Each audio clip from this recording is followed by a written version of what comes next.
Les Bonaparte en Suisse, une conférence de M. Gérard Miège.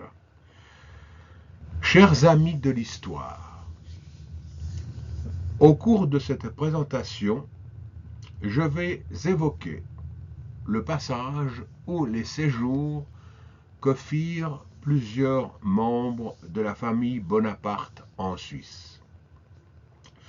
Mais pour ne pas faire un exposé trop long, j'ai dû faire un choix et je me pencherai plus particulièrement sur Napoléon Bonaparte, Joséphine de Beauharnais, son épouse, Joseph Bonaparte, son frère aîné, Hortense de Beauharnais,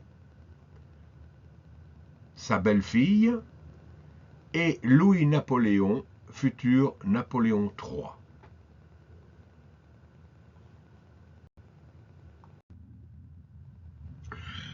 Comme il se doit, je vais débuter cette conférence en évoquant celui par qui tout a commencé, je veux dire Napoléon Bonaparte. Première campagne d'Italie 1796-1797. Après avoir vaincu les Piémontais et les Autrichiens dans le nord de l'Italie, lors des batailles de Montenotte, de Mondovi, de Lodi, d'Arcole et de Rivoli, les armées révolutionnaires sous le commandement de Bonaparte franchirent la frontière de l'Empire des Habsbourg. Le 15 avril 1797, les Français étant parvenus à Leben en Styrie, à moins de 100 km de Vienne, les Autrichiens demandèrent l'ouverture de négociations qui aboutirent le 17 octobre 1797 à la signature de préliminaires de paix à Campo Formio qui mettaient provisoirement fin aux hostilités. L'Autriche reconnaissait à la France la possession de la Belgique et de la rive gauche du Rhin et renonçait à tous ses droits sur le nord de l'Italie qui, entre-temps, avait été réorganisé par Bonaparte en deux républiques, la Cisalpine et la Ligurienne. Cependant, pour entériner ces préliminaires, les belligérants avaient décidé de se retrouver à Rastatt, au sud de l'Allemagne, pour signer définitivement la paix et discuter des compensations qui seraient accordées aux princes allemands dépossédés sur la rive gauche du Rhin. Persuadé que ces victoires l'avaient rendu indispensable, Bonaparte avait décidé, sans en référer à son gouvernement, le Directoire, qu'il se rendrait à Rastatt pour signer ce traité de paix qui allait assurer sa gloire auprès du peuple français. C'est à cette occasion que nous allons le voir pour la première fois en Suisse.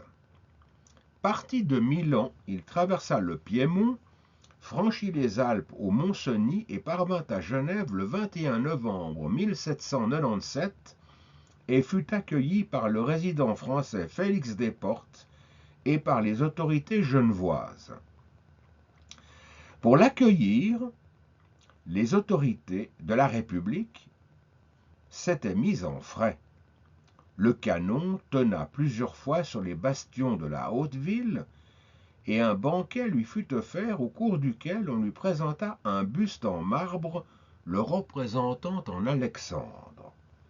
Des discours dithyrambiques furent prononcés dans lesquels on louait le héros qui avait libéré les peuples d'Italie de la servitude autrichienne.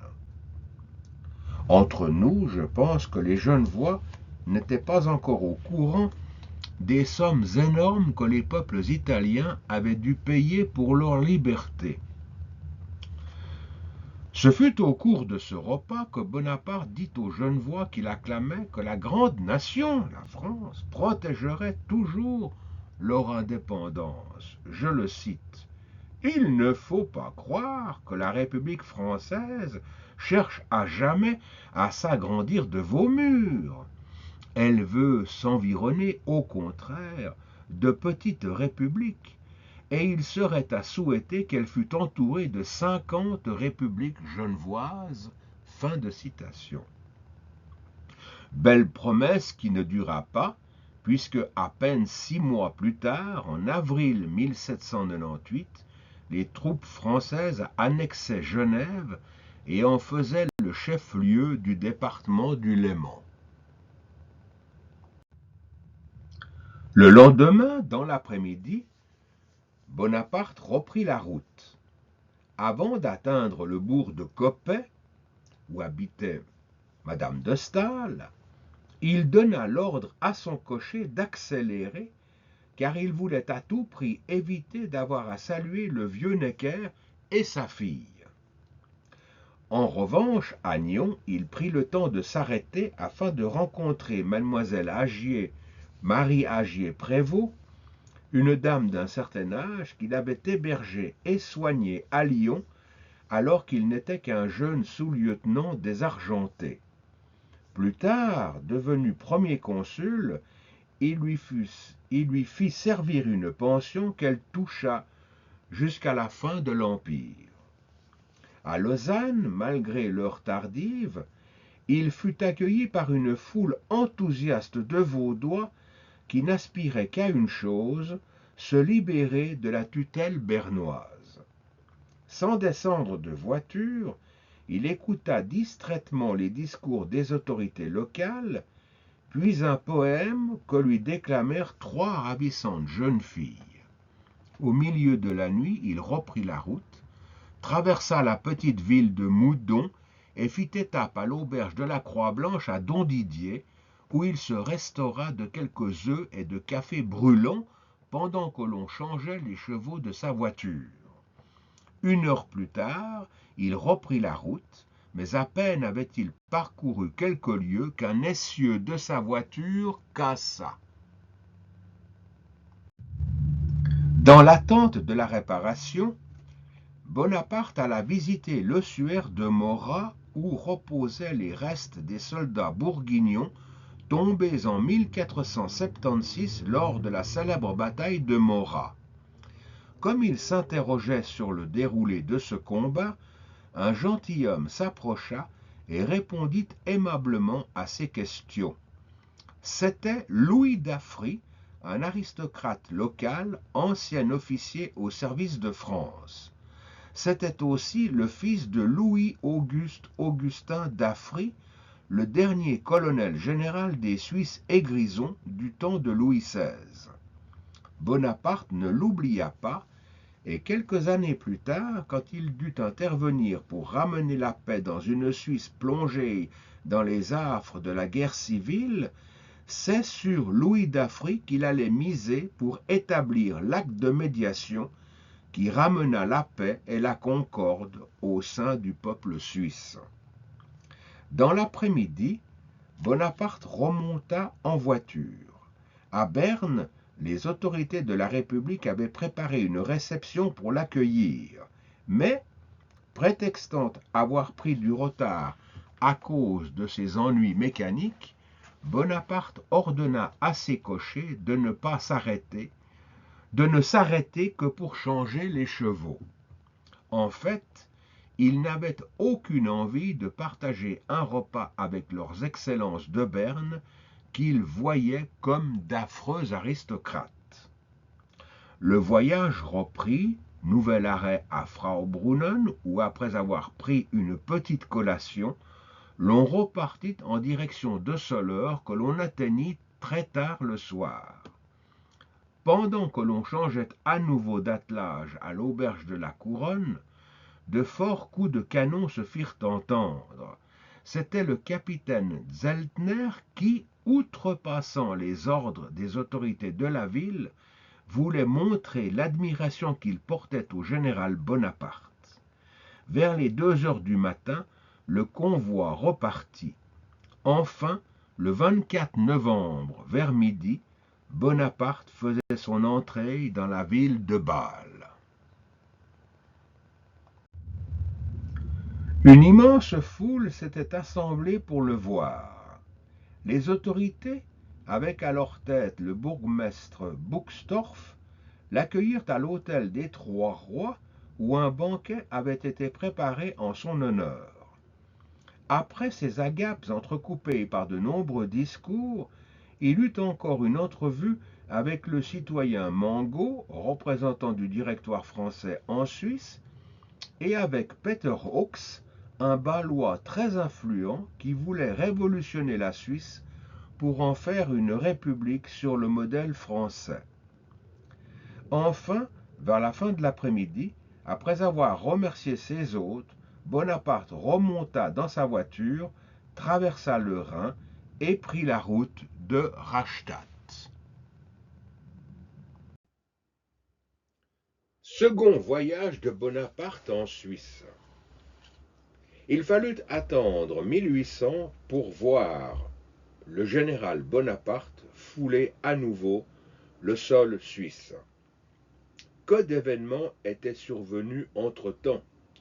Il y avait eu la campagne d'Égypte, qui d'ailleurs n'était pas complètement terminée, puis le coup d'État du 18 et 19 Brumaire, c'est-à-dire 9 et 10 novembre 1799, à l'issue duquel il avait été nommé premier consul de la République française, une république à moitié ruinée par la mauvaise gestion du Directoire et qui devait faire face à de nombreux ennemis qui cherchaient à la détruire. La situation était donc catastrophique. Pour le nouveau chef de la France, la tâche était immense. Pour y faire face, Bonaparte avait d'abord tenté de faire la paix avec l'Angleterre et l'Autriche, mais cela n'avait pas réussi.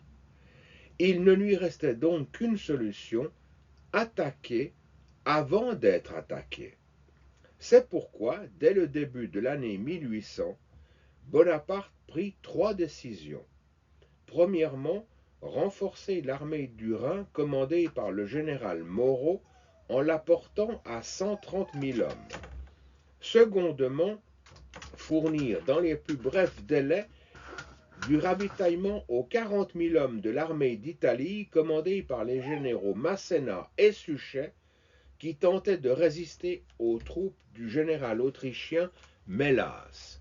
Troisièmement, lever une nouvelle armée, dite armée de réserve, d'environ 50 000 hommes, qui serait stationnée à Dijon, à mi-chemin des deux autres, armée dont il se réservait le commandement. Son plan était simple mais risqué. Il s'agissait de franchir la frontière suisse en 2 endroits différents, par le Jura à l'ouest et par le nord en traversant le Rhin. Ensuite, de passer par les cols du Gothard, du Simplon et du Grand Saint-Bernard pour tomber à l'arrière des troupes autrichiennes qui tenaient tout le nord de l'Italie. Après moult réunions de l'état-major, ce plan fut adopté. Alors l'on assista à un immense branle-bas. Il fallait mettre sur pied en à peine 1 mois et demi cette armée de 50 000 hommes, les habiller, les armer, réunir tout le ravitaillement nécessaire pour les nourrir. Il fallait aussi fabriquer les munitions, et tout cela devait être transporté à Genève d'ici la fin du mois d'avril 1800. Bonaparte s'occupa de tout, dans les moindres détails, et cela nous pouvons le voir dans les centaines de lettres qu'il échangea avec le général Berthier, commandant en chef de l'armée. Le 24 avril, depuis Dijon, Alexandre Berthier ordonnait à la division Vatrin de se mettre en mouvement en direction de Genève, de s'y ravitailler et d'aller prendre position à Lausanne, Vevey et Villeneuve. Dans le même temps, depuis Genève, des dizaines de grandes barques du Léman transportaient à Villeneuve, à l'autre bout du lac, une partie de l'armement, les munitions et les vivres nécessaires pour nourrir toute l'armée pour le temps du franchissement du col du Grand Saint-Bernard, c'est-à-dire 1600 caisses de biscuits, 2000 pintes d'eau-de-vie, soit 2000 litres, 150 quintaux de farine et plusieurs centaines de bœufs. Alors, au début du mois de mai, la machine militaire put se mettre en branle. Le 2 mai, Berthier quittait Dijon. Le 6 mai, Bonaparte quittait Paris, passait par Dijon et arrivait à Genève le 10 où, après avoir été reçu par les autorités du département du Léman, il acceptait de recevoir Jacques Necker, qui avait l'air, selon ses dires, je le cite, d'un lourd régent de collège bien boursouflé. Le 12 mai, il se dirigeait sur Lausanne. À Saint-Sulpice, il passait en revue l'armée, puis, accompagné par les autorités de la ville et du canton du Léman, il s'installait dans une belle demeure dominant le lac Léman, située à Villamont. Le 13 mai, levé au milieu de la nuit, il se dirigeait sur Saint-Maurice-en-Valais où il passait en revue les divisions de l'avant-garde commandées par le général Lannes, puis il eut une entrevue avec le général Marescot, chef du génie. Dans l'après-midi, il reprenait la route pour Villeneuve et visitait le port où l'on débarquait le ravitaillement de l'armée. Puis, toujours au pas de course, il passait à Vevey pour inspecter la division Boudet.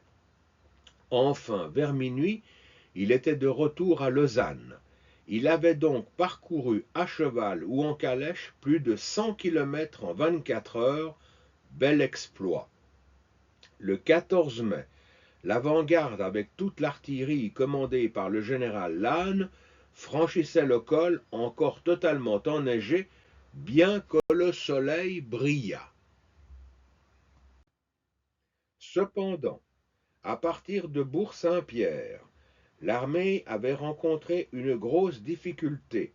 Le chemin n'étant plus carrossable, il avait fallu réquisitionner dans la région plus de 2000 mulets pour transporter le matériel militaire et le ravitaillement.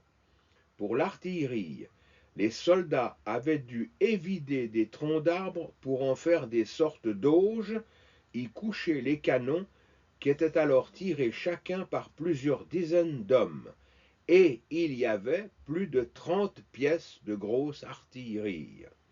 Le 15 mai, Bonaparte convoquait Berthier à Lausanne pour lui faire des remontrances sur l'équipement et la tenue des soldats. En effet, il avait reçu des plaintes au sujet des souliers qui étaient de très mauvaise qualité et qui partaient en lambeaux au bout de très peu de temps. De même, les tonneaux d'eau-de-vie mal fabriqués et mal joints arrivaient au tiers vide. Le 16 mai, Bonaparte quittait Lausanne dans l'après-midi. À minuit, il était à Saint-Maurice où il s'accordait quelques heures de sommeil. Le 17 mai, levé aux aurores, il partait pour Martigny et prenait ses quartiers à la Prévôté. De là, et durant 3 jours, il supervisa les mouvements de toutes ces armées qui traversaient dans le même temps les Alpes. C'étaient les 6000 hommes du général Chabran par le Petit Saint-Bernard, les 1000 du général Bettencourt à travers le Simplon, les 4000 du général Turreau par le Mont-Cenis et les 15 000 du général Moncey à travers le Gothard. Mesdames, Messieurs, avant de poursuivre, il est un point très important qu'il est nécessaire de relever, car il dément plusieurs récits qui circulèrent au sujet de cette expédition ou qui furent délibérément inventés pour glorifier le héros. Le passage du col se fit dans de bonnes conditions, le temps ayant été clément durant une quinzaine de jours, du 10 au 25 mai. Et cela fut heureux, car vu la saison et l'altitude, plus de 2400 mètres, il n'était pas question pour les soldats de bivouaquer au sommet du Grand Saint-Bernard. Il leur fallait donc faire en une seule journée le trajet de Bourg-Saint-Pierre à Étrouble de l'autre côté du col, soit environ 6 lieues, c'est-à-dire plus de 24 kilomètres de sentiers de haute montagne. Dans le même temps, le 17 mai, le général Lannes s'était emparé d'Aoste, mais il était arrêté par le puissant fort de Bar qui fermait la route en direction du sud. Le 19 mai, le général en chef Berthier annonçait à Bonaparte la prise de Châtillon. Il lui confirmait aussi l'impossibilité dans laquelle se trouvait l'armée de venir à bout de la résistance du fort. Cette mauvaise nouvelle poussa Bonaparte à précipiter son départ. Le 20 mai, à 1 heure du matin, le premier consul quittait Martigny. Jusqu'à Bourg-Saint-Pierre, il fit la route en petite calèche ou à cheval. Mais après cette localité, il dut poursuivre à dos de mulet. Enfin, vers 16 heures, il parvenait au col. Après une rapide collation offerte par les chanoines de l'hospice, il donnait le signal du départ, mais comme le sentier était raide et couvert de glace, il adopta la méthode des gens du pays et descendit à la ramasse. Quelques lieues plus loin, il retrouva un cheval et parvint ainsi à Étrouble, où il coucha. Le 21 mai, il se rendait à Aoste. Sitôt arrivé, il ordonnait aux généraux Berthier, Marescot et Loison de prendre toutes les mesures pour s'emparer du fort de Bar. Après moult débats, l'on décida de s'ouvrir un chemin sur le versant de la montagne qui dominait cette terrible forteresse.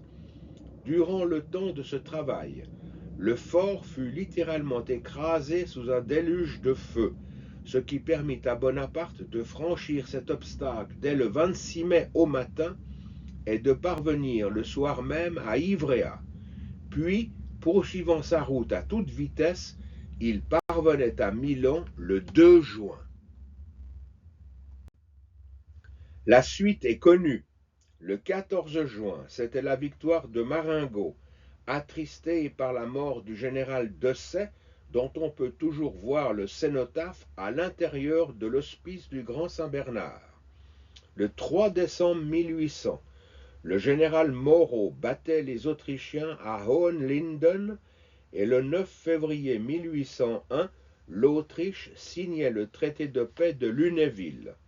Un traité de paix très important pour nous Suisses, puisque ce fut à l'occasion de cette signature que Bonaparte imposa à l'empereur d'Autriche de reconnaître formellement la souveraineté de la République helvétique. Mesdames, Messieurs, nous allons maintenant sauter tout le temps de l'Empire pour voir ce qu'il advint de la famille impériale après la catastrophe de Waterloo. Nous savons qu'après ce terrible désastre, Napoléon dut abdiquer une seconde fois et qu'il fut, après bien des péripéties, exilé sur l'île de Sainte-Hélène, minuscule caillou perdu au fin fond de l'Atlantique Sud. Cette fois, pour les Alliés et pour Louis XVIII, de là-bas, il ne pourrait plus revenir et l'on pensait que le continent européen connaîtrait enfin la paix. Mais il restait encore un problème à régler, c'était celui de plusieurs membres de la famille de l'ex-empereur. Bien sûr, ils n'étaient pas tous dangereux, à l'exemple de ses sœurs, de Louis, l'ex-roi de Hollande, qui avait coupé toute relation avec son terrible frère dès l'année 1810. Il en allait aussi de Lucien, qui depuis longtemps se tenait dans une agréable retraite.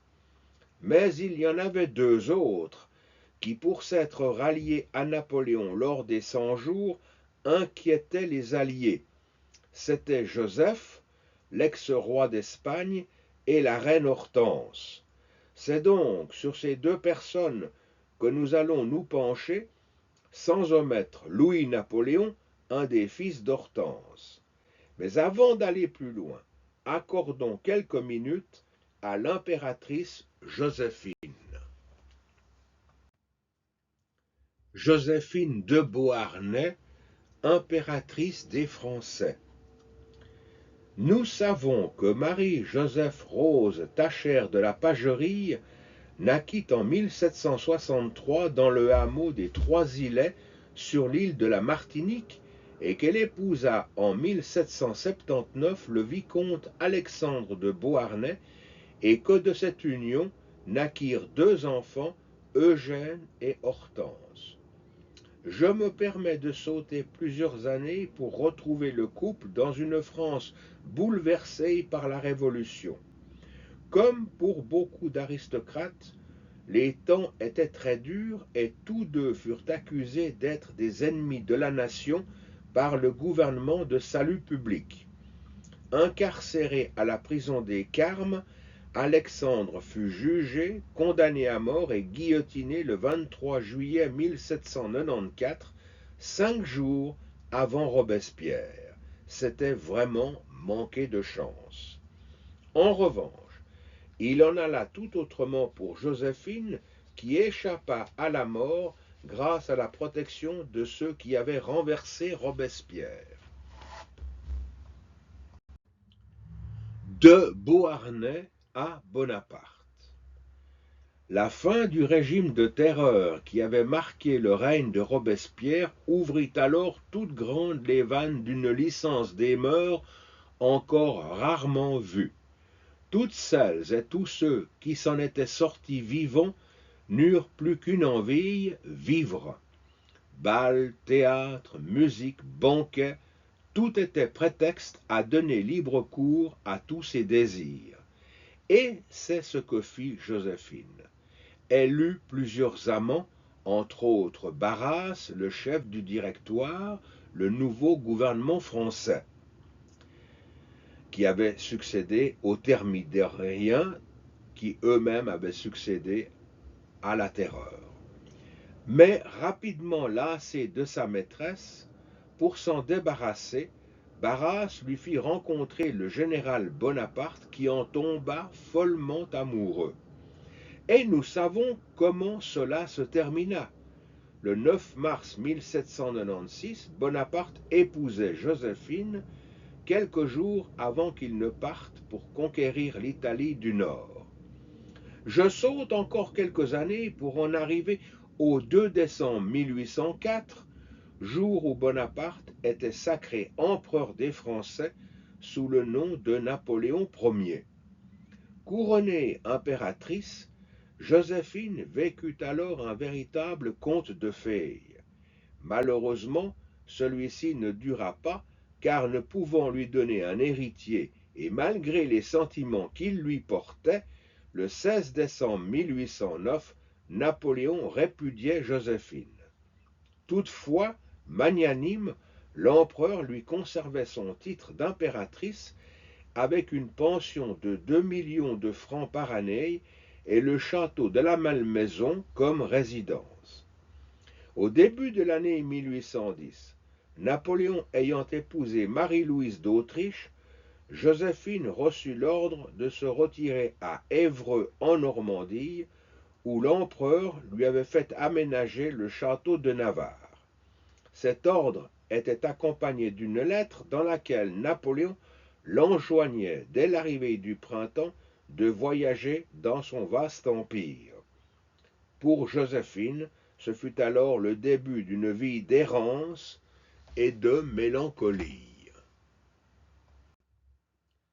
De Paris à Aix-les-Bains.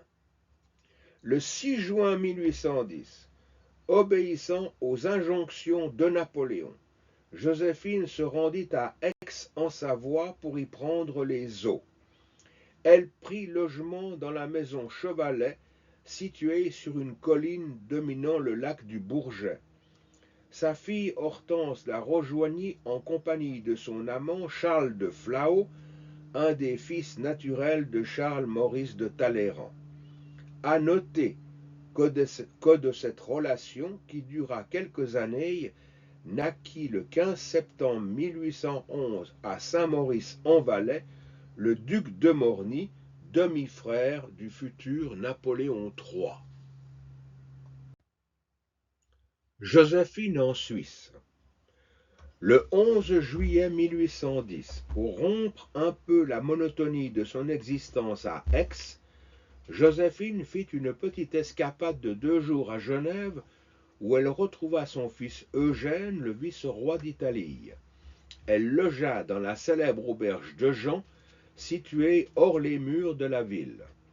Le 11 août, elle revint à Genève pour assister en compagnie de son fils à une fête lacustre préparée en son honneur par les autorités de la ville.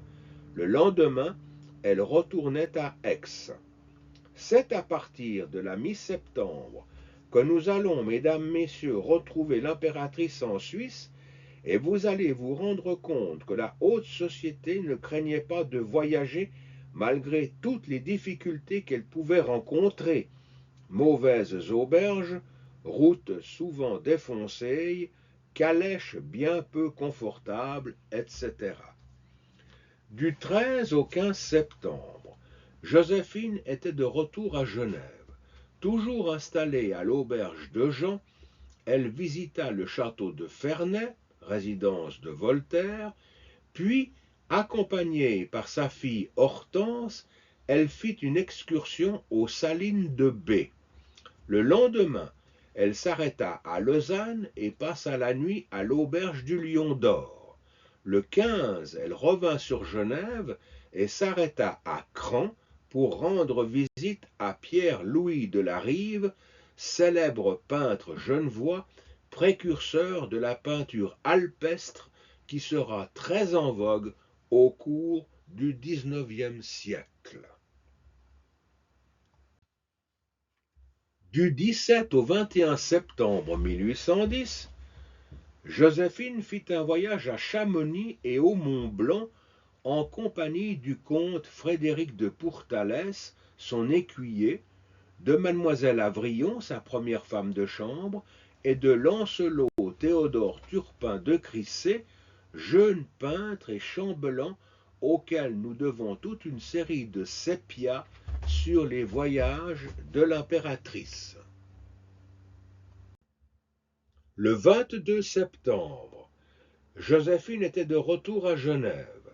Mis à part son logement à l'auberge de Jean qui lui déplaisait, elle appréciait la vie au bord du Léman. Aussi, chaque fois qu'elle faisait une promenade dans la campagne genevoise, elle cherchait un autre lieu pour l'accueillir. D'ailleurs, elle en avait fait déjà part à l'empereur, je la cite. « Si je trouve un site à mon goût, je louerai ou j'achèterai une petite campagne, si possible au bord du lac. » Fin de citation. Enfin, un matin, la chance lui sourit. Elle découvrit le château de Progny-la-Tour. Ce lui fut comme un coup de foudre. Alors, sans plus attendre, par l'intermédiaire de son agent d'affaires, elle entreprit les démarches pour l'acquérir. Du 25 septembre au 4 octobre, Joséphine fit un voyage dans les montagnes neuchâteloises organisé par son écuyer Frédéric de Pourtalès. Elle s'arrêta d'abord à Neuchâtel, où elle fut reçue dans la belle demeure de Louis de Pourtalès, le frère de Frédéric, qui s'était mis en frais puisqu'il avait ordonné de réaménager et de décorer l'appartement qu'occuperait l'impératrice.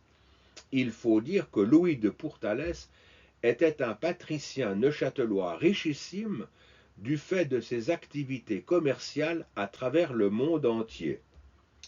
Le lendemain, accompagnée par plusieurs personnes, Joséphine fit une excursion qui l'emmena à la vue des Alpes, au Locle, au Bronnet et au Saut du Doubs.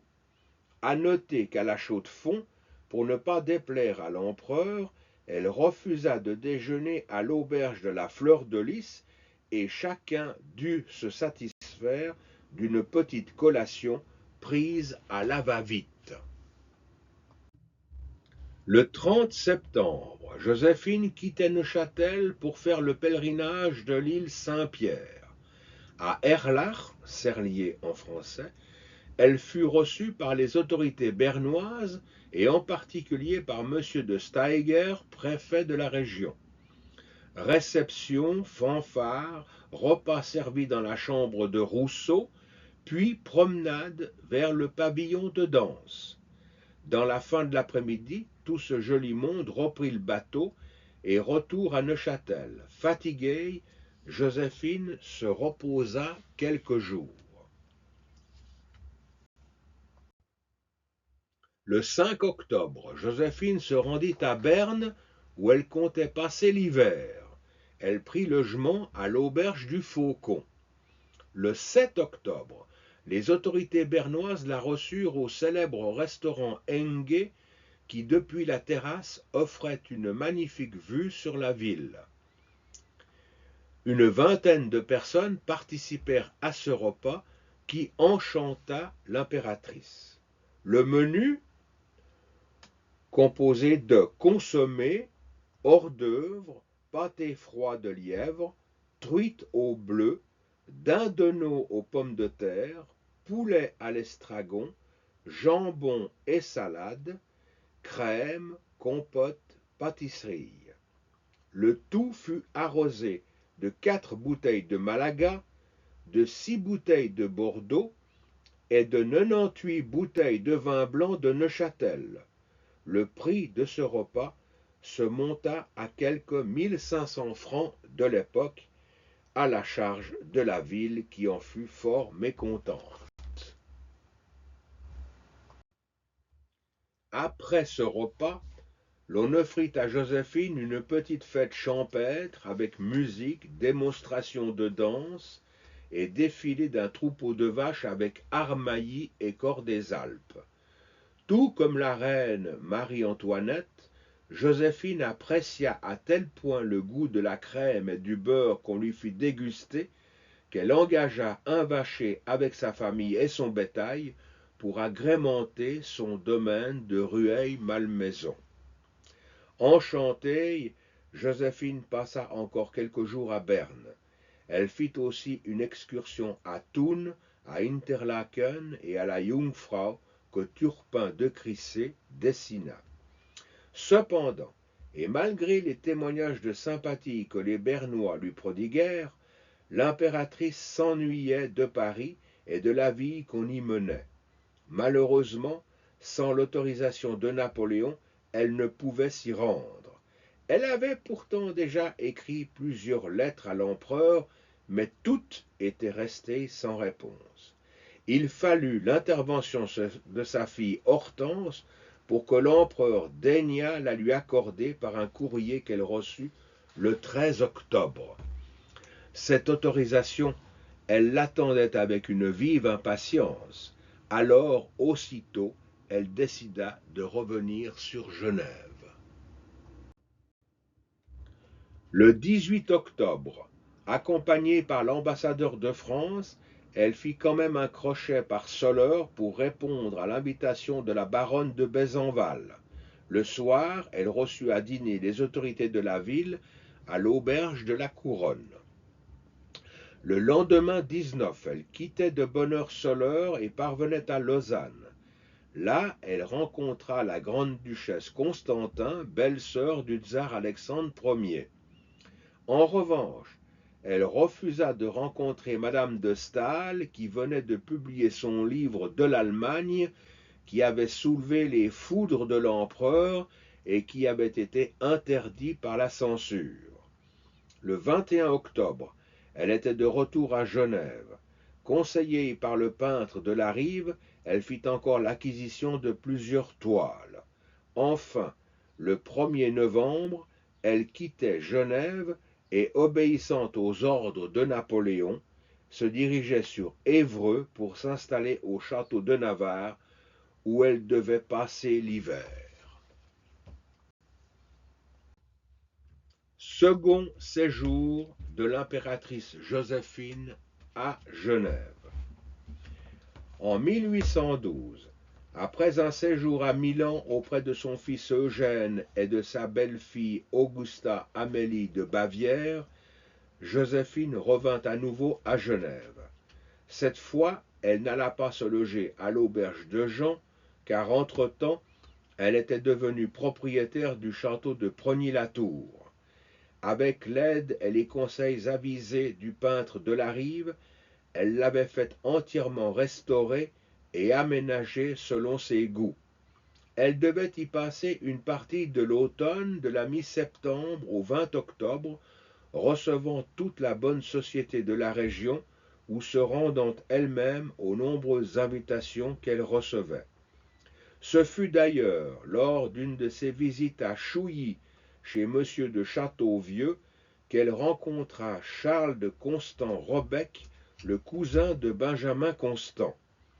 Dans sa correspondance, Constant-Robec nous donne ses impressions sur l'impératrice. Je cite: malgré sa belle parure, son affabilité et sa bonhomie, elle figurera plus dans l'histoire pour avoir été la femme d'un grand homme que parce qu'elle est elle-même.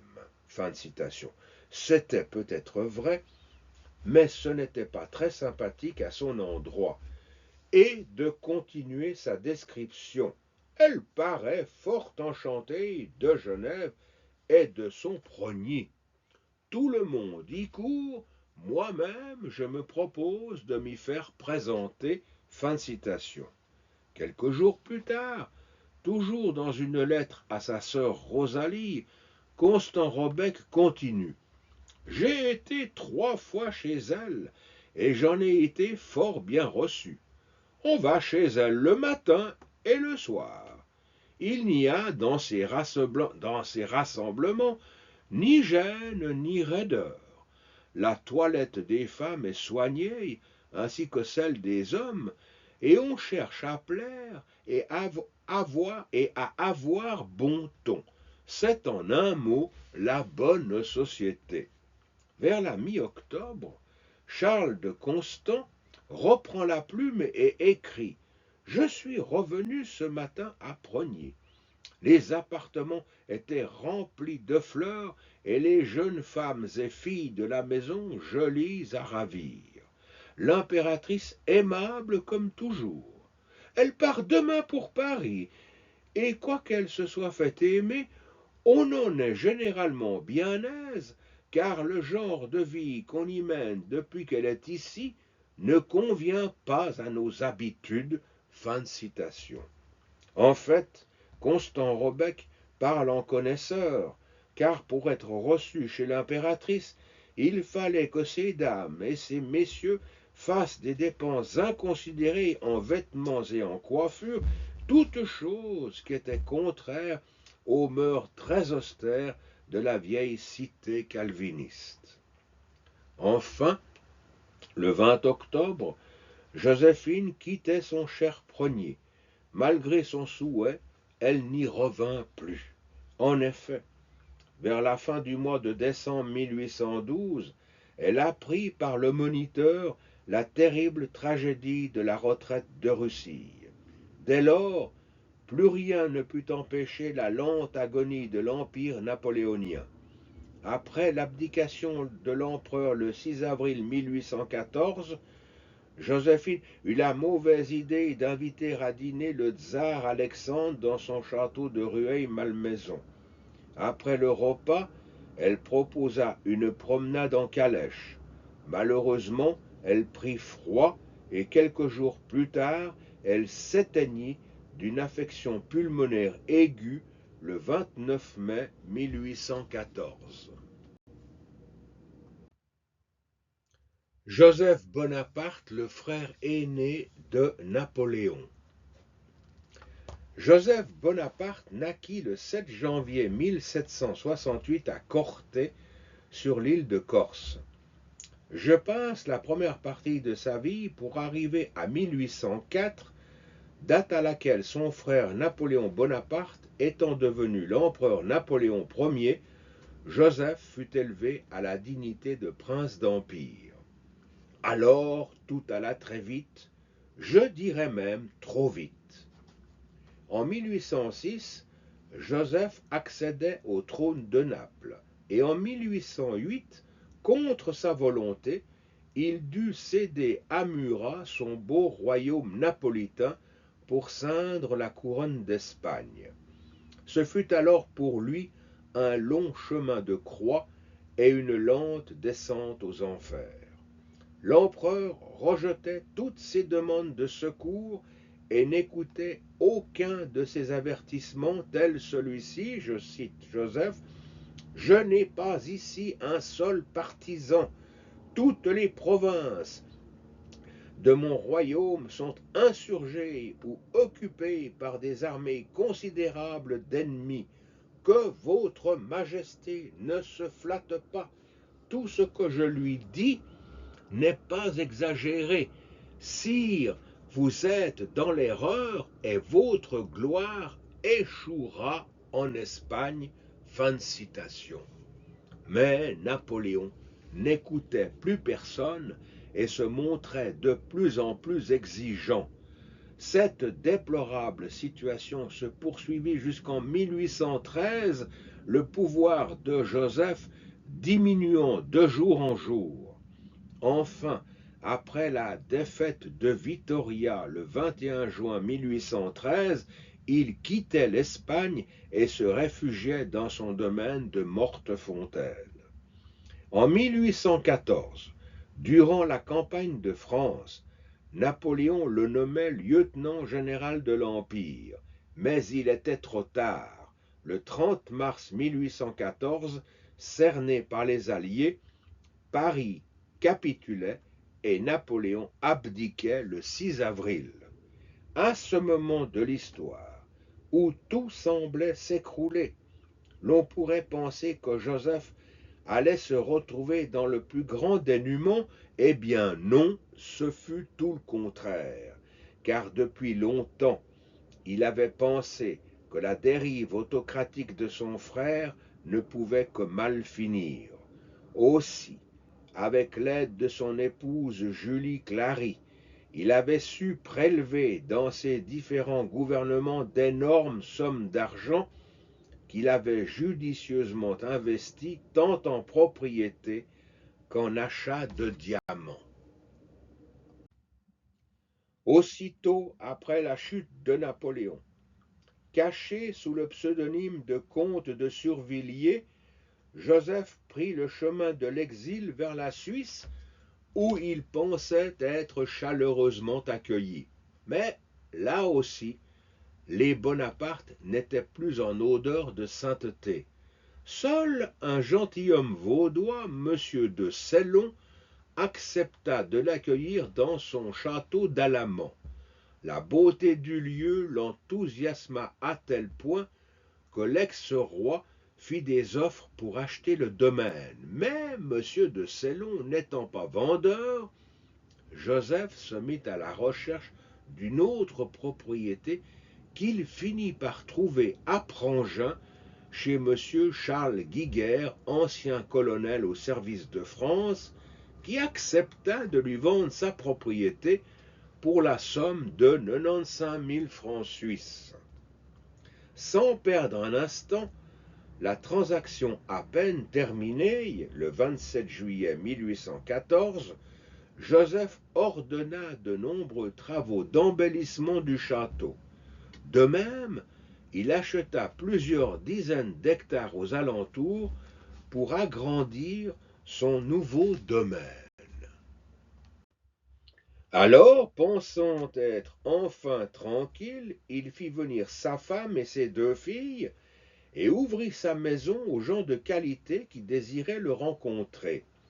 Mais ces va-et-vient finirent par inquiéter un personnage qui, par son zèle, voulait peut-être faire oublier son passé bonapartiste.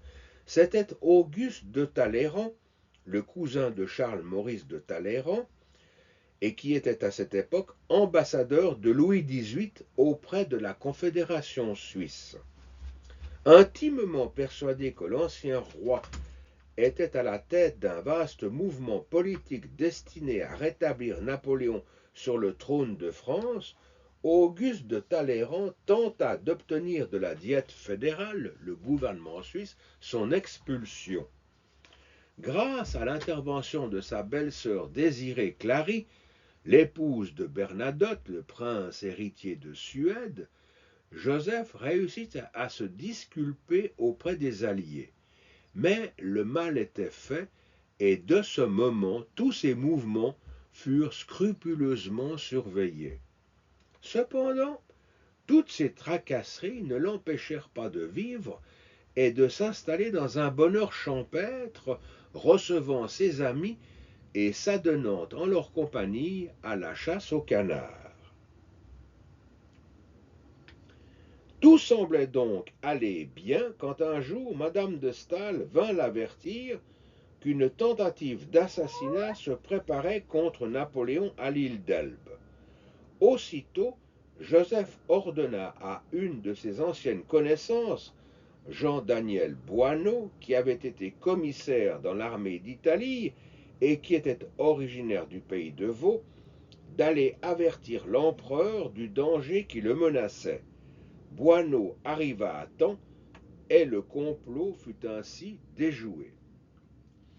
Au début de l'année 1815, la situation de Joseph s'aggrava subitement car, voyant que ses démarches pour obtenir l'expulsion de l'ex-roi s'avéraient impuissantes auprès des Alliés, Auguste de Talleyrand approcha le gouvernement vaudois en lui faisant remarquer que l'hospitalité qu'il offrait à Joseph Bonaparte déplaisait à Louis XVIII et que s'il continuait à le protéger, le roi pourrait en prendre ombrage.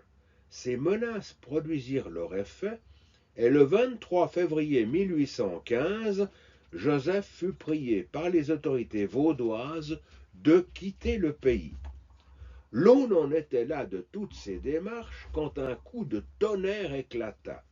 Le 1er mars 1815, Napoléon s'était échappé de l'île d'Elbe. Très rapidement informé par ses partisans, Joseph mit de l'ordre dans ses affaires et cacha une partie de ses papiers et de son trésor dans une caissette qui fut enterrée dans un coin de son immense domaine. Puis, avant que les gendarmes vaudois ne l'en empêchent, il s'enfuit dans le plus grand secret dans la nuit du 19 au 20 mars 1815. Le 23, il était à Paris et se ralliait à l'empereur qui le nommait à nouveau lieutenant général.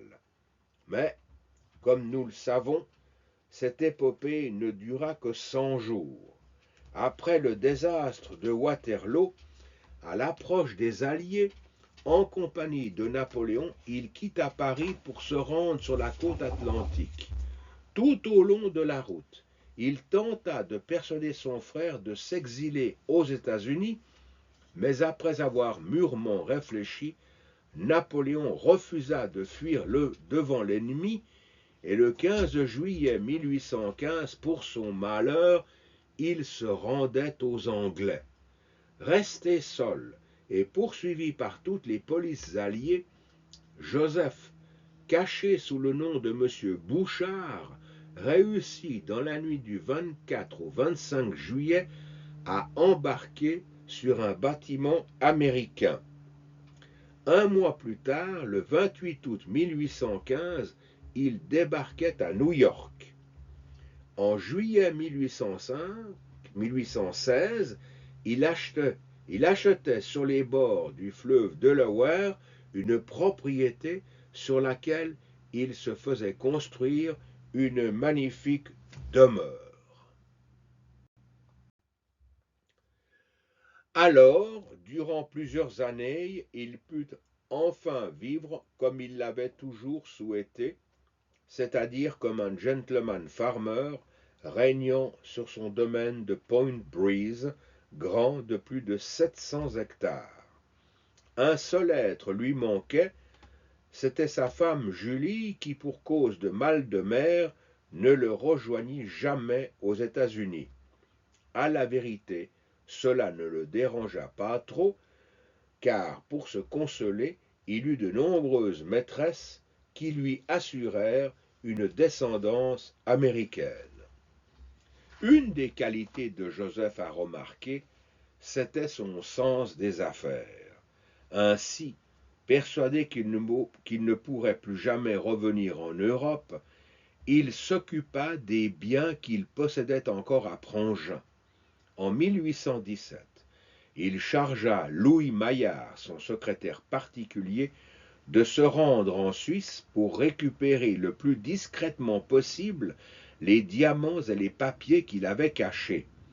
Après moult péripéties, Maillard retrouva la caisse qui contenait le trésor et la porta chez le banquier Verret de Nyon qui en fit l'inventaire. Il y avait 16 grosses pierres précieuses et plusieurs petits sacs remplis de diamants pour une valeur de plus de 5 millions de francs de l'époque.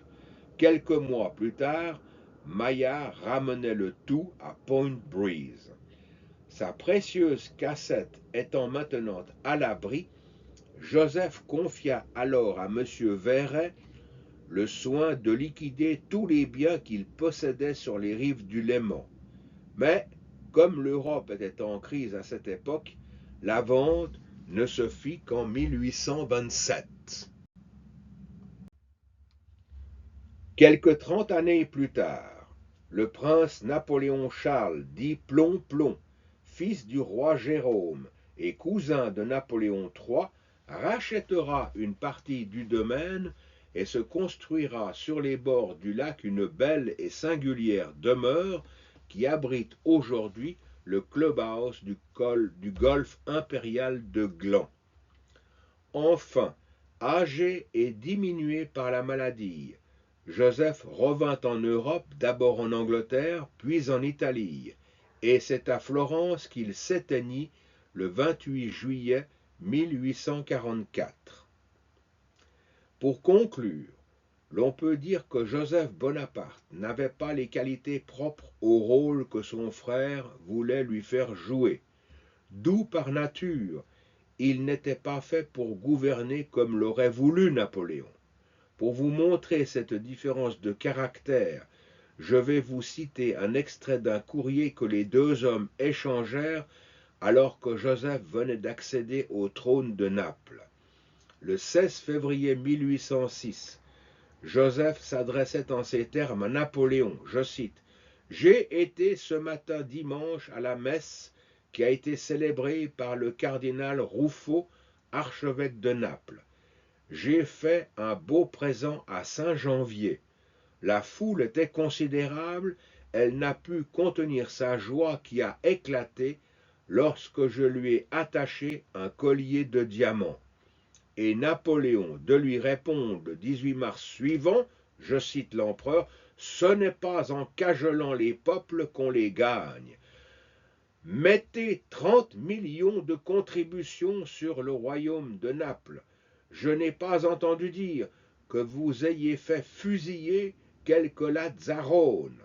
Vous ne gagnerez rien en caressant trop les peuples d'Italie, et en général les peuples, s'ils n'aperçoivent point de maître, sont disposés à la rébellion et à la mutinerie. » Fin de citation. Oui, mesdames, messieurs, à l'écoute de ces propos, l'on conçoit aisément le fossé qui séparait les deux frères. Bien sûr, avec le temps, Joseph fut bien obligé de reconnaître que sa façon de gouverner ne menait à rien, mais jamais, du fait de son caractère, il ne put mettre en application les directives de l'empereur, et ce d'autant plus que celui-ci, à mesure que son empire grossissait, se faisait de plus en plus autoritaire. Alors, au vu de tous ces éléments, j'ose dire que l'écroulement de l'Empire le libéra d'un poids qu'il ne pouvait porter, et que dès lors il put mener une existence de gentilhomme campagnard en cultivant non seulement ses champs, mais aussi les arts, la littérature et le théâtre. La reine Hortense et Louis-Napoléon Bonaparte. Dans son essai intitulé Considérations politiques et militaires sur la Suisse, publié en 1833, Louis-Napoléon Bonaparte écrit « Heureux le peuple qui par son énergie a su secouer le joug étranger. Heureux le peuple qui peut lui-même se donner des lois.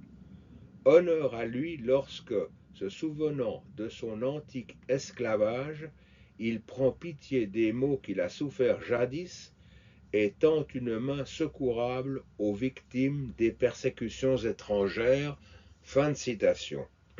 Eh bien oui, mesdames et messieurs, cette Suisse qu'il chantait en 1833, Louis-Napoléon commençait à la connaître puisqu'il y vivait en exil avec sa mère, la reine Hortense, depuis près de 18 années. Il avait su percevoir dans l'âme de ce peuple le sentiment de fierté qui l'animait et qui était le juste reflet de son acharnement à rester indépendant quoi qu'il lui en coûtât. Cette liberté chèrement acquise ne provenait-elle pas d'un passé très lointain, quelques années avant l'ère chrétienne, dans un temps où les Helvètes s'étaient vus forcés par César, après la bataille perdue de Bibracte, de s'en retourner dans leur sauvage contrée, celle-là même qu'ils avaient quittée après avoir tout détruit et incendié, pour ne pas être tentés d'y revenir. En 1866, pour échapper quelque peu aux responsabilités qui l'accaparaient, Louis-Napoléon, étant alors empereur des Français, s'occupait à écrire la vie de César, un de ses héros de jeunesse. Écoutons de quelle façon il parlait de nos ancêtres. Les Helvètes, fiers de leurs anciens exploits, confiants dans leurs forces, gênés par l'excès de population, se sentaient humiliés de vivre dans un pays dont la nature avait resserré les bornes et méditaient depuis plusieurs années de le quitter pour se rendre dans le midi de la Gaule. Après un combat long et acharné, les Helvètes, réduits à l'extrémité, envoyèrent vers César des députés pour traiter. César agréa leur soumission, mais il obligea les Helvètes de retourner vers les lieux qu'ils avaient abandonnés et de rétablir les villes et les bourgs incendiés. Fin de citation. Forcés à l'obéissance, ces Helvètes avaient fait front et patiemment ils avaient réussi à transformer une terre ingrate et montagneuse en un pays capable de les nourrir et de les abriter durablement. C'était très certainement dans cette expérience douloureuse que les Suisses avaient puisé la force nécessaire pour maintenir leur particularité et qu'ils avaient acquis cette noblesse de l'âme, ce sens de l'hospitalité envers tous ceux auxquels la vie réservait un sort cruel.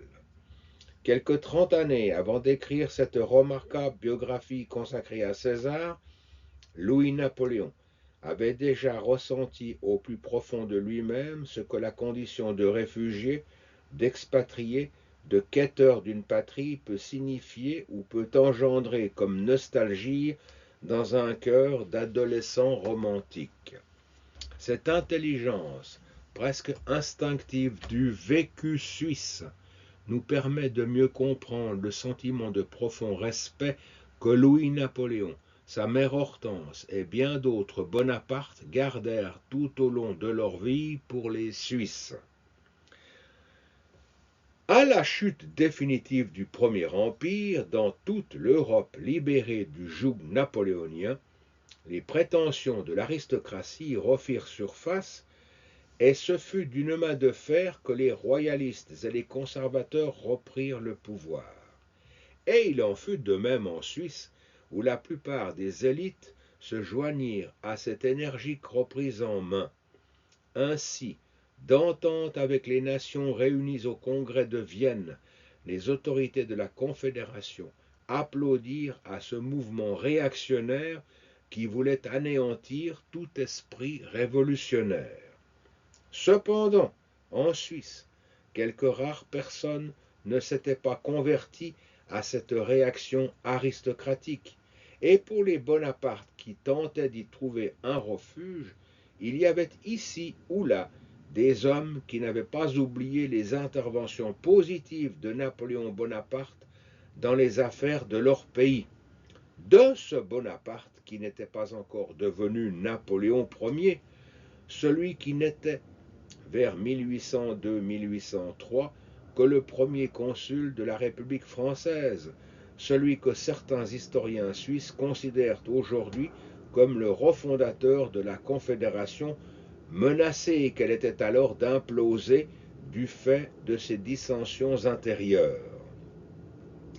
Cette ingérence directe et personnelle du premier consul dans les affaires de la Confédération avait abouti en 1803 à la signature de l'acte de médiation, acte qui avait mis fin au régime de la République helvétique et qui avait permis de recréer une confédération composée de 19 cantons souverains. Or, depuis la chute de Napoléon, Louis XVIII avait interdit à tous les membres de la famille Bonaparte de résider sur le territoire français et de le quitter dans les plus brefs délais. Obéissant à ces injonctions, au début de l'automne 1815, la reine Hortense quitta Paris et se rendit à Aix-les-Bains où elle passa quelques mois. Enfin, à la fin de novembre 1815, elle quitta Aix et vint prendre possession du château de Progny-la-Tour qu'elle avait hérité de sa mère, l'impératrice Joséphine. Mais, à cette époque, Progny et une partie de la rive droite du lac Léman étaient encore en territoire français, territoire qui, je vous le rappelle, lui était interdit.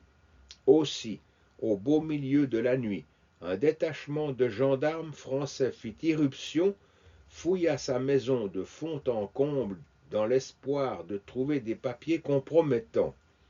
Enfin, la fouille s'étant avérée sans objet, Hortense fut mise en demeure de quitter au plus vite le territoire français.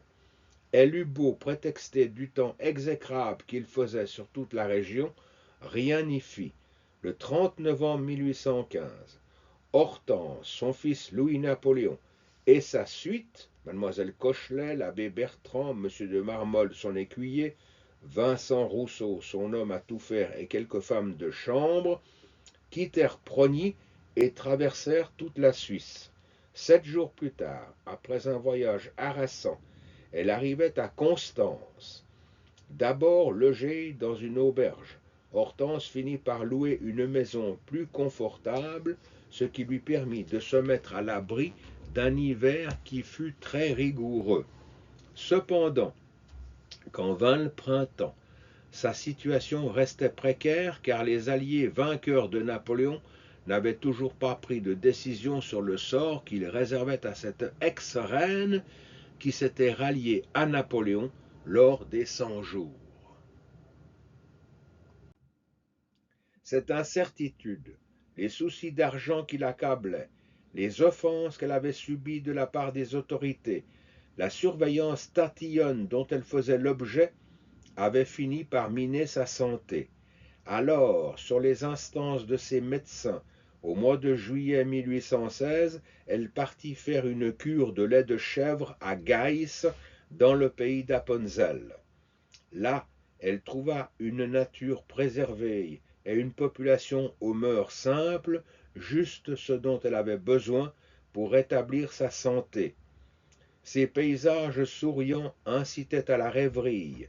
Ils représentaient ce que la reine avait lu dans sa jeunesse, tout ce que les ouvrages de Jean-Jacques Rousseau avaient véhiculé, un retour à une vie douce et naturelle. Ce fut dans ce cadre agreste qu'elle rencontra le président du canton d'Appenzell, le landamman Jacob Zellweger, qui en tomba éperdument amoureux. Bien que charmée, Hortense lui fit comprendre aimablement qu'il n'y avait pas d'avenir entre eux pour de tels sentiments. Loin de s'en offusquer, le landamman devint alors un hôte prévenant et attentif au moindre désir de celle qui était devenue sa chère Hortense. Après sa cure à Geiss, elle fit le pèlerinage d'Einsiedeln, où elle fut reçue avec tous les honneurs dus à son rang. Ce fut à cette occasion qu'elle fit cadeau d'une magnifique branche d'hortensia en diamant pour remercier la Vierge Noire de l'avoir soutenue dans ces terribles épreuves, cadeau que l'on peut encore admirer aujourd'hui.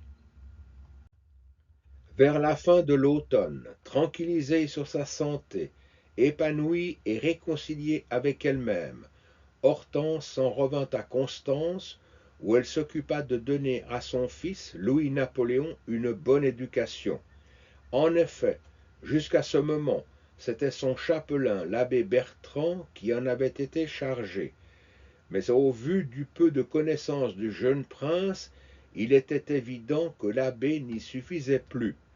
La reine se mit donc à la recherche d'un précepteur qu'elle trouva en la personne de Philippe le Bas, le fils d'un révolutionnaire qui s'était suicidé en 1794 à l'annonce de l'arrestation et de l'exécution de son ami Robespierre. Imprégné des idées de la Révolution, Philippe le Bas allait inculquer à son élève les principes qui plus tard guideront son action sociale. Il lui imposa un tel rythme de travail que celui-ci fit de rapides progrès, et bientôt l'on put distinguer vers quelle matière sa curiosité l'entraînait, l'Antiquité, la littérature, l'histoire et les sciences en général. Cependant, pour Hortense, les choses n'allaient pas mieux, et elle passa l'hiver 1816-1817 dans une angoissante incertitude, car le gouvernement de Louis XVIII ne cessait de réclamer aux Alliés son expulsion. Heureusement, Hortense avait encore quelques personnes qui lui voulaient du bien. C'était le cas du roi de Bavière, Maximilien Joseph, qui lui permit d'acheter la maison Waldeck à Augsbourg, et du gouvernement du canton de Thurgovie qui l'autorisa d'acquérir le château d'Arenenberg. Alors l'on peut dire qu'à partir de ce moment, la vie lui devint plus souriante. Bien que fort délabré, le domaine d'Arenenberg jouissait d'une vue imprenable sur le lac de Constance et plus précisément sur l'Untersee. Réaménagé dans le goût de l'époque, ce coquet manoir devint alors le lieu de rencontre de tous les nostalgiques de l'Empire qui, à nouveau, commençaient à être nombreux. En effet, beaucoup parmi ceux qui avaient souhaité la fin du régime impérial en étaient revenus de cette royauté imposée par les Alliés vainqueurs de Napoléon. Affligés par une nostalgie de la grandeur perdue chantée par tous les poètes du romantisme, bien des Français, mais aussi des Européens, regrettaient le temps de l'Empire et espéraient un changement de régime. Ce fut ainsi qu'en 1830, la révolution dite des Trois Glorieuses, 27, 28 et 29 juillet 1830, força Charles X à s'enfuir. Mais il n'y avait pas qu'en France que les esprits s'échauffaient. En Suisse, un mouvement dit de régénération poussait le peuple à vouloir plus de liberté, et bientôt, dans plusieurs cantons, des assemblées populaires exigèrent la mise en place de régimes démocratiques, à l'exemple de ce qui arriva dans la République de Berne, où le gouvernement, tenu d'une main ferme par les aristocrates, dut se démettre. En Italie, la fermentation des esprits était à son comble. Les nationalistes, qui se rangeaient derrière la bannière de Charles Félix, roi de Piémont-Sardaigne, exigeaient le départ des Autrichiens qui occupaient une grande partie du nord de la péninsule, ainsi que le rattachement des États pontificaux à ce qu'ils voyaient déjà comme la Grande Italie. Ces mouvements révolutionnaires, tels celui des Carbonari, attiraient toute une jeunesse avide d'aventure. Or, au moment où ces troubles agitaient l'Italie, Hortense et son fils se trouvaient à Rome pour visiter la famille Bonaparte. Aussi, quand Louis-Napoléon rencontra son frère aîné Napoléon Louis, qui vivait auprès de son père à Florence, ce fut avec un enthousiasme juvénile que les deux jeunes gens se mirent à vibrer à l'écho des événements qui secouaient l'âme de la jeunesse italienne. N'y tenant plus, dans le plus grand secret, ils rejoignirent les insurgés. Inutile, mesdames et messieurs, de vous décrire la réaction des Bonaparte lorsqu'ils apprirent la présence des deux jeunes écervelés parmi les révolutionnaires antipapistes, eux qui avaient trouvé dans les États du Saint-Père un séjour paisible. Il y avait là Madame Mère, son demi-frère le cardinal Fesch, et Louis, le mari d'Hortense, plus deux autres frères de Napoléon, Lucien et Jérôme. Comment allait-il expliquer à Grégoire XVI, qui venait tout juste de monter sur le trône de Saint-Pierre, cet acte inqualifiable, eux qui aspiraient à finir leur jour dans une douce oisiveté? Ils en étaient là de leurs réflexions, pensant être chassés des États de l'Église, quand au mois de mars 1831, ils apprirent la mort de Napoléon Louis, l'aîné des deux frères qui, peu habitué à vivre dans la promiscuité d'un camp militaire, avait contracté la rougeole. Informée par des proches, la reine Hortense se mit à la recherche de son cher Louis-Napoléon, qu'elle finit par retrouver au mois d'avril à Pesaro. Sans perdre de temps et dans le plus grand secret, ils quittèrent l'Italie car les autorités autrichiennes et romaines voulaient à tout prix s'emparer du jeune exalté.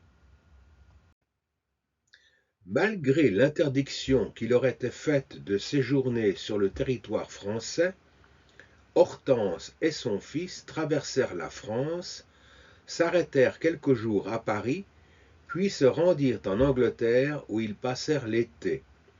Enfin, ils s'en revinrent à Arenenberg, qui était vraiment devenu pour eux le seul endroit où ils se sentaient en sécurité, un havre de paix. La mort de son frère aîné, et surtout les témoignages de sympathie qu'il reçut alors qu'il traversait la France, marquèrent profondément Louis-Napoléon, et c'est avec la tête remplie de projets qu'il se retrouva en Turgovie où le train-train quotidien reprit ses droits. Il vivait là auprès de sa mère comme un jeune prince désœuvré, passant ses journées à parcourir les campagnes environnantes, à déniaiser les jeunes filles du cru, à s'exhiber dans les sports qu'il pratiquait à merveille, l'équitation, la natation et la chasse. Mais bientôt, toutes ces activités ne lui suffirent plus. Il se sentait inutile et comme perdu, si éloigné de la patrie qu'il chérissait au plus profond de son cœur. En 1832, à l'annonce de la mort du roi de Rome, le fils de Napoléon Ier, c'est sur sa personne que se portèrent tous les espoirs des nostalgiques du régime impérial et d'un hypothétique retour au pouvoir. D'ailleurs, sa mère ne cessait de l'entretenir dans cette espérance, celle, croyait-elle, d'être prêt à répondre aux vœux du peuple de France. Je la cite. « À tout événement, soyez prêts, jusqu'à ce que vous puissiez vous-même préparer les événements. Je vous l'ai dit, surveillez toujours l'horizon. Soyez un peu partout, toujours prudent, toujours libre, et ne vous montrez ouvertement qu'à l'heure opportune. » Fin de citation. Oui, mesdames et messieurs, Louis-Napoléon commençait à souffrir de son éloignement. Il traînait une sorte de mélancolie qui, alliée à sa pâleur naturelle, lui allait très bien si l'on en croit tous ceux qui le côtoyèrent alors. Chateaubriand n'avait-il pas été impressionné par ce jeune homme grave, sérieux, studieux et plein de prévenance pour son illustre visiteur? Cependant, tout en cachant ses états d'âme, le prince vivait en bonne harmonie avec les gens du pays, en participant aux exercices des pompiers, en prenant son tour de garde comme auxiliaire de police municipale, mais aussi en ouvrant sa bourse lorsque des manifestations villageoises requéraient son aide, ou plus simplement pour venir au secours de la misère locale. D'autre part, dès 1830, pensant ne plus pouvoir revenir en France du fait de la loi qui bannissait les Bonaparte, il avait demandé à être admis à l'école militaire de Thun dans le canton de Berne. Il y fut reçu et, débordant d'enthousiasme, il remercia en ces termes son futur commandant, le colonel Dufour. Je le cite, c'est avec plaisir et empressement que je me soumettrai en tout à la discipline et aux règles établies, car mon seul but est de m'instruire, mon seul désir de me distinguer par ma conduite. Fin de citation. Une chance pour nous aujourd'hui, c'est que le colonel Dufour tenait un journal, ce qui nous permet de connaître ses impressions sur le jeune prince. Je le cite. Il n'a pas vécu assez longtemps dans les grandeurs pour ne pas savoir se plier à notre manière de vivre. Il s'y est mis en entier. Il est logé très modestement, n'a avec lui qu'un vieux soldat pour domestique, et se montre très désireux de travailler et d'apprendre. Il règne sur sa figure un air de mélancolie qui intéresse en sa faveur. J'ai fait ample connaissance avec le jeune Bonaparte et j'en suis très content. Il vit en bon camarade avec nos jeunes Suisses et prend part à tous les travaux. D'ailleurs, il est soumis aux appels et à la discipline de l'école. Aujourd'hui, il fait son tour de corvée et s'en acquitte gaiement. Il se fait aimer de tous ses camarades. Fin de citation. Ainsi, au fil des semaines, le colonel Dufour se prit de sympathie pour ce jeune prince. Il devint en quelque sorte son mentor, l'incitant constamment à la patience. Je le cite. Prince, un avantage de votre position, c'est que, quoi qu'il arrive, les événements ne peuvent que vous être favorables. La roue ne peut que remonter. Fin de citation. Enfin, à l'issue de son école d'officier, Louis-Napoléon obtint le grade de capitaine et fut mis à la disposition de l'armée fédérale. Voici la lettre qu'il écrivit aux autorités. Monsieur le Président, je reçois à l'instant le brevet qui m'apprend que le conseil exécutif de la ville de Berne m'a nommé capitaine d'artillerie. Je m'empresse de vous en exprimer mes remerciements. Le gouvernement de la France me repousse parce que je suis le neveu d'un grand homme. Vous êtes plus juste à mon égard. Je suis fier de compter parmi les défenseurs d'un État où la souveraineté du peuple est reconnue comme base de la Constitution et où chaque citoyen est prêt à se sacrifier pour la liberté et l'indépendance de son pays. Fin de citation. Après son école militaire, il s'en revint à Arenenberg, où le gouvernement turgovien lui offrit la citoyenneté, une citoyenneté qu'il s'empressa d'accepter avec reconnaissance. Je le cite. Monsieur le Président, c'est avec un grand plaisir que j'ai reçu le droit de bourgeoisie que le canton a bien voulu m'offrir. Je suis heureux que de nouveaux liens m'attachent à un pays qui depuis 16 ans nous a donné une hospitalité si bienveillante. Ma position d'exilé de ma patrie me rend plus sensible à cette marque d'intérêt de votre part. Croyez que dans toutes les circonstances de ma vie, comme Français et comme Bonaparte, je serai fier d'être citoyen d'un État libre. Fin de citation. De 1833 à 1834, il se fit remarquer en publiant 2 ouvrages. Dans le premier, intitulé Manuel d'artillerie à l'usage des officiers de la République helvétique, il rendait un vibrant hommage à la Suisse. Je cite: Mon but a été de prouver ainsi mon attachement au pays qui, dans mon exil, a bien voulu m'honorer du droit de bourgeoisie.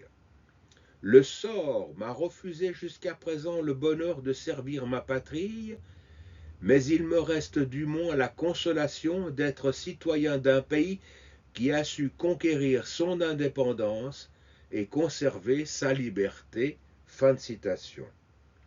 Et dans le second, intitulé Considérations politiques et militaires sur la Suisse, il développait ses idées politiques tout en louant les habitants de l'Helvétie. Je cite: Je me borne à féliciter un peuple qui se gouverne lui-même, qui tend journellement à se rendre plus digne de la liberté et de ce grand nom de République dont nous n'avons eu jusqu'ici que de si imparfaits modèles.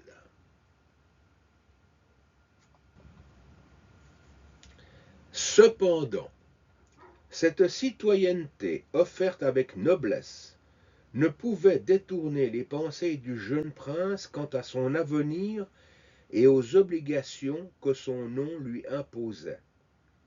Baigné depuis sa plus tendre enfance dans le culte du grand empereur, aujourd'hui son seul héritier, constamment entretenu par sa mère dans ses devoirs, Louis-Napoléon ne cessait de retourner dans son esprit de quelle manière il allait pouvoir répondre, croyait-il, aux vœux du peuple de France de le voir s'offrir à la nation. Ce fut cette impatience trop ardente qui lui fit commettre 2 graves erreurs qu'il allait payer très chèrement. Après l'échec du putsch de Strasbourg en octobre 1836, sur l'ordre de Louis-Philippe, il fut exilé aux États-Unis d'Amérique. À peine y était-il arrivé au printemps 1837 qu'il apprit que sa mère était très gravement malade. N'écoutant alors que son cœur, il embarqua sur un navire et parvint 1 mois plus tard en Angleterre. De là, en déjouant les sbires de Louis-Philippe qui étaient à ses trousses, il traversa la Belgique, l'Allemagne du Sud et rejoignit Arenenberg dans le courant de l'été. Son retour fut comme un rayon de soleil pour Hortense, et durant quelques jours elle sembla reprendre vie. Mais le cancer qui la minait finit par l'emporter, et elle s'éteignit dans ses bras au matin du 5 octobre 1837. Faisant fi du deuil qui le frappait si cruellement, et ne pouvant accepter que le prince résidât sur le sol suisse et surtout si près de la frontière, le gouvernement français exigea des autorités helvétiques son expulsion immédiate. Inutile de vous décrire, mesdames, messieurs, la consternation des Suisses. De quel droit le gouvernement français s'immisçait-il dans les affaires intérieures de la Confédération?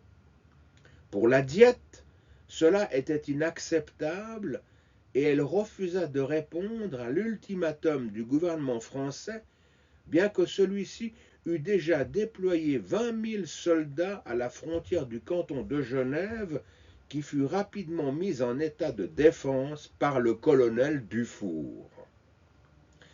Quand Louis-Napoléon fut mis au courant de cette situation explosive, pour éviter de graves ennuis au pays qu'il avait accueilli, il quitta le territoire suisse et se réfugia en Angleterre. Mais avant de partir, vers la fin du mois de septembre 1838, il adressa un courrier au gouvernement turgovien, je le cite. Monsieur le Landamman, le président du canton, la Suisse a montré depuis un mois par ses protestations énergiques qu'elle était prête à faire les plus grands sacrifices pour sa dignité et son droit. Elle a su faire son devoir comme nation indépendante. Le gouvernement français, ayant déclaré que le refus de la Diète d'obtempérer à sa demande serait le signal d'une conflagration dont la Suisse pourrait être victime, il ne me reste plus qu'à m'éloigner.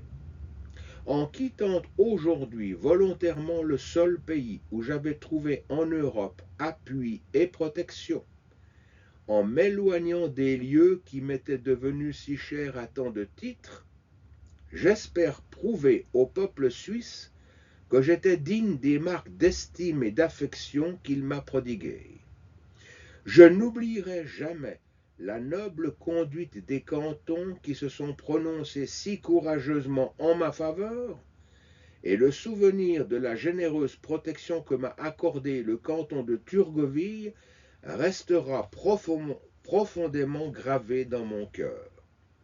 Soyez, monsieur le Landamman, l'interprète de mes sentiments de reconnaissance envers les conseils, et croyez que la pensée d'éviter des troubles à la Suisse peut seule adoucir les regrets que j'éprouve à la quitter. Fin de citation. De même, Louis-Napoléon ne pouvait quitter la Suisse sans remercier le colonel Dufour, et c'est encore par un de ses courriers que nous connaissons les sentiments qui liaient les deux hommes. Je cite le colonel Dufour.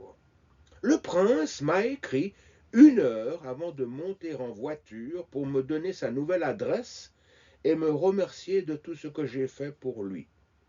La circonstance de ce départ, noble sacrifice fait à la tranquillité du pays, lui donnait quelque chose de solennel qu'il n'aurait pas eu sans cela. Comment serait-il possible de n'être pas attaché à un tel homme? Fin de citation. Après sa seconde et folle tentative d'insurrection de Boulogne, le 6 août 1840, le prince fut condamné à la prison à vie et enfermé dans la forteresse de Ham, située dans le département de la Somme.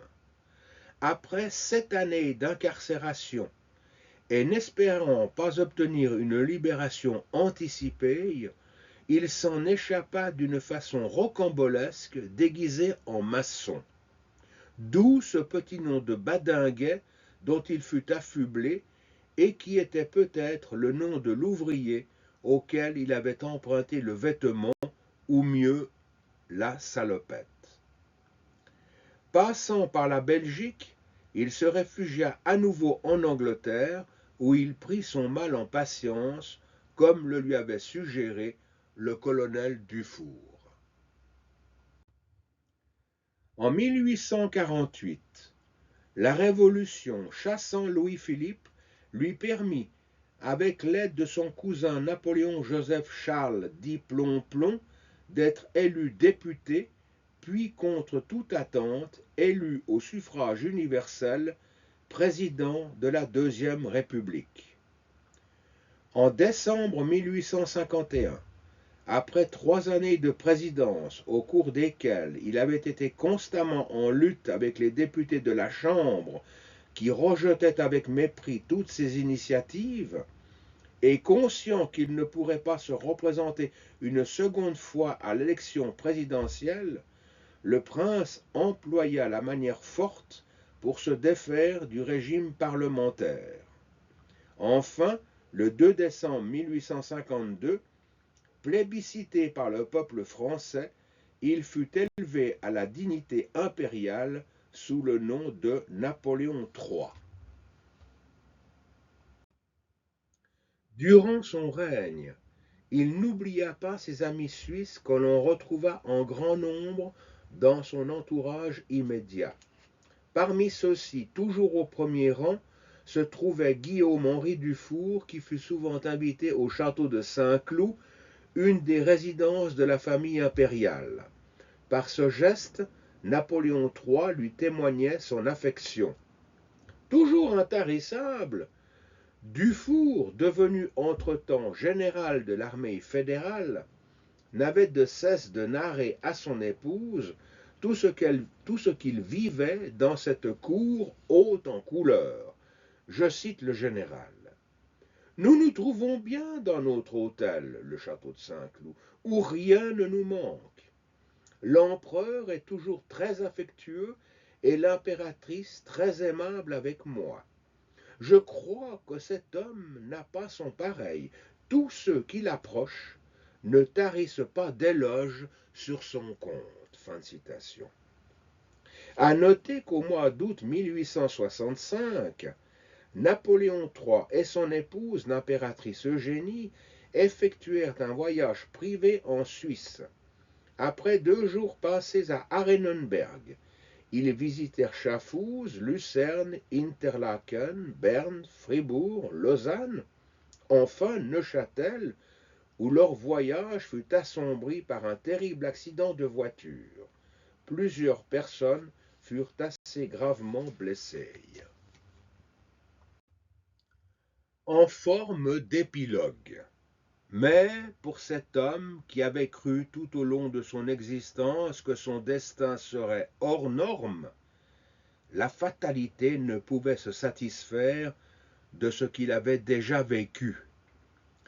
Après plus de 30 années d'exil et de proscription, et un règne de 18 ans durant lequel il avait profondément transformé son pays, le portant au plus haut niveau de développement, agriculture, industrie, chemin de fer, architecture et tant d'autres encore, le sort des armes l'obligea à déposer son épée aux pieds de l'ennemi prussien pour éviter à son armée d'être précipitée dans un bain de sang.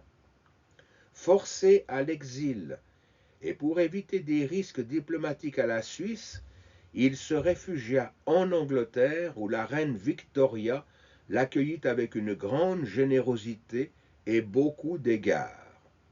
Il s'éteignit le 9 janvier 1873 à Chislehurst dans de terribles souffrances aggravées par de vaines opérations chirurgicales. Lorsque le général Dufour apprit la mort de l'empereur, il s'insurgea contre les individus qui, vers la fin de son règne, et jouant de sa maladie, avaient profité de sa faiblesse, et il ne cachait pas son indignation face à l'attitude haineuse que ses ennemis avaient eue envers sa personne et envers sa famille.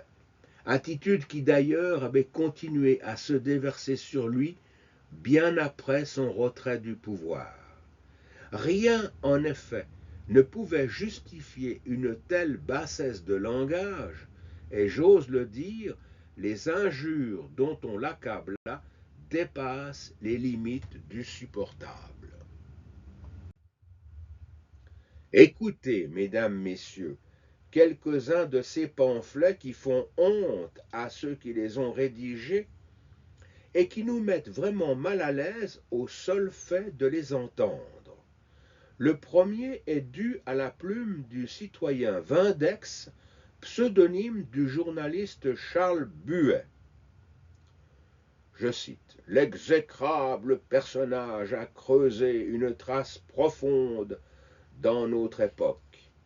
En disparaissant de la scène publique, il laisse une longue traînée de boue sanglante.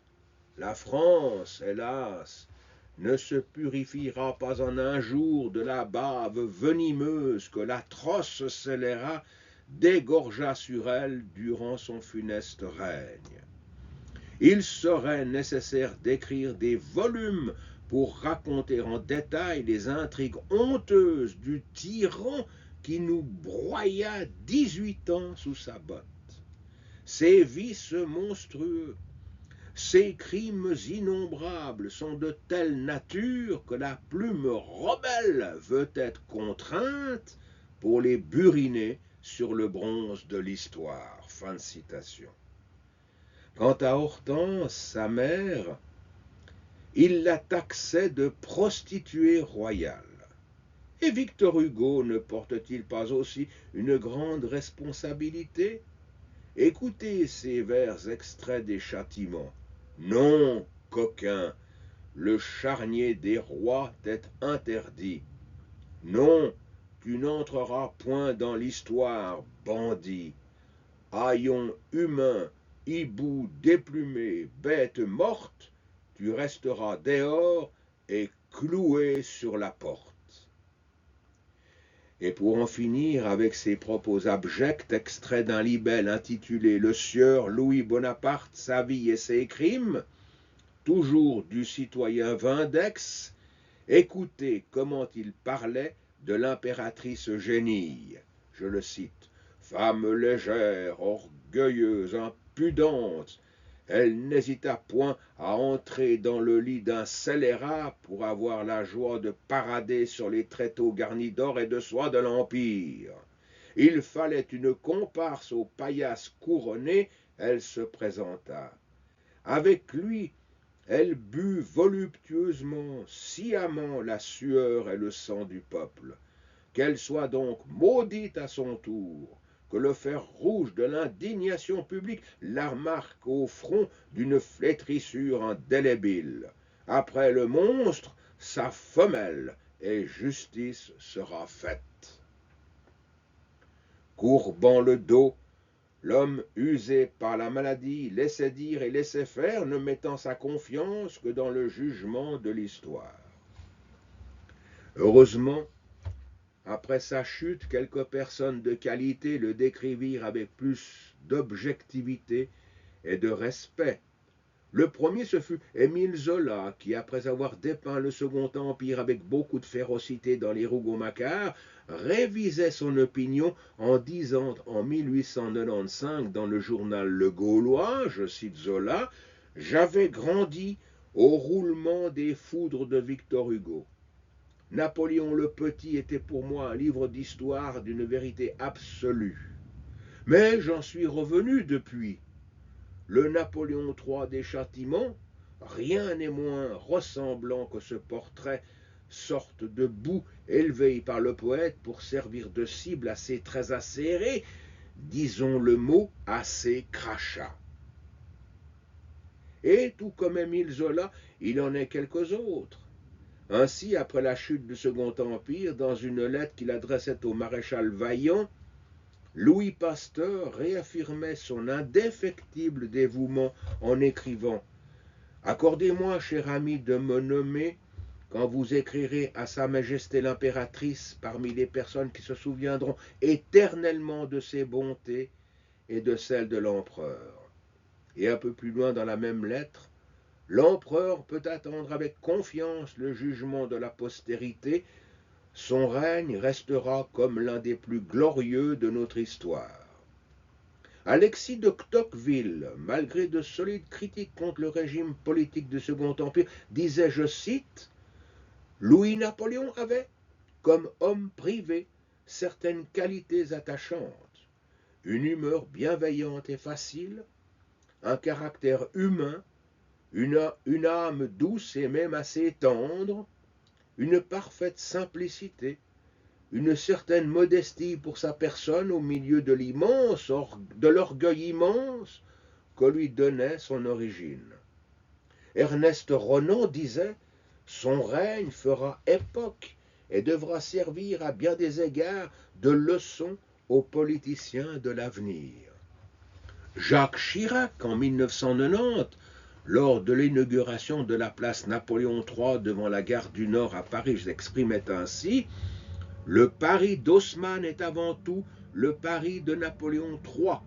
Il a droit à l'admiration et plus encore à la reconnaissance de Paris et de la France. » En 1999, dans le magazine Historia, consacré à la guerre franco-prussienne de 1870, Stéphane Andoin Rousseau disait « Les républicains et la gauche sont coupables d'avoir refusé la modernisation de l'outil militaire préconisé par l'empereur et proposé par la loi Niel en 1868. » Et Éric Anceau, qui termine sa magistrale biographie de Napoléon III en disant, je cite, « Il se montra tour à tour homme de réflexion et d'éducation, romantique et réaliste, autocrate et démocrate, autoritaire et libéral, réactionnaire et progressiste, fils de l'Église et de la Révolution, apôtre de la paix et fauteur de guerre, défenseur des nationalités et chantre de la primauté française. »